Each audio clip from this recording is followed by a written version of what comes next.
What's up, y'all? This is Brian Jensen, Brian J's Nerd Talk, and here is like my mini review of Brandon Sanderson's Mistborn. I'm probably not going to do a long review because the next couple weeks I'm just going to be busy with House of the Dragon and the Rings of Power, but I just want to say I just spent like the last 11 hours reading the last two parts of the Mistborn book by Brandon Sanderson, the first book, and it is an incredible book. I mean, Brandon Sanderson is just a genius. His prose is so engaging because he does so much world building and so much exposition, explains so much, and yet he is keeping the action going. He's keeping the story flowing and moving constantly, and it's just such a page turner, especially the last like 10, 15 chapters. I'm like just binging it, reading it. So I read the last two parts, which part 5 or 4, let me see here.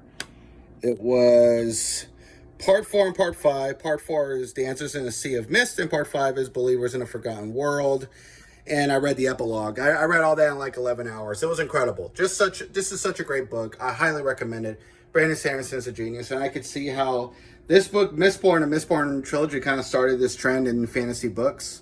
You know, of like it's like high fantasy but dark, but with a sense of humor and with really great detail in the magic and the magical stuff of it. Like Brandon Sanderson is a fantasy author that writes fantasy the way a science fiction writer would write hard science fiction, right? Like he goes right into the detail of the magic and how everything works and the elements and the allomancy and metals and people using metals to like fly and jump into the sky and stuff. Not even flying, but like gliding and jumping really high and doing things, pushing off. And Kelsier is my favorite character. I love Kelsier. What happened to him in the end was, so sad, so heartbreaking. But he was a great character, and I love Vin. Vin, she's great. She's a really awesome female protagonist that's like really badass, but also she works hard. She trains to get super powerful, and she still struggles, you know? So hopefully when you adapt Mistborn, the studio won't try to make her an overpowered Mary Sue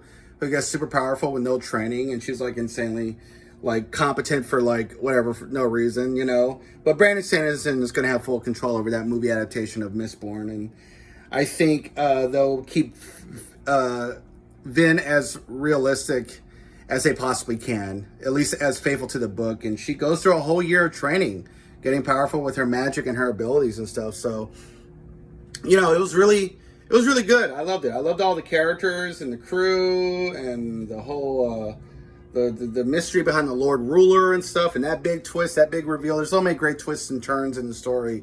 You know, I'm not going to spoil anything, but this is my mini review of Brandon Sanderson's Mistborn book. It is great. I highly recommend it, and I'll be looking forward to the movie that's going to come out in the next 3 years.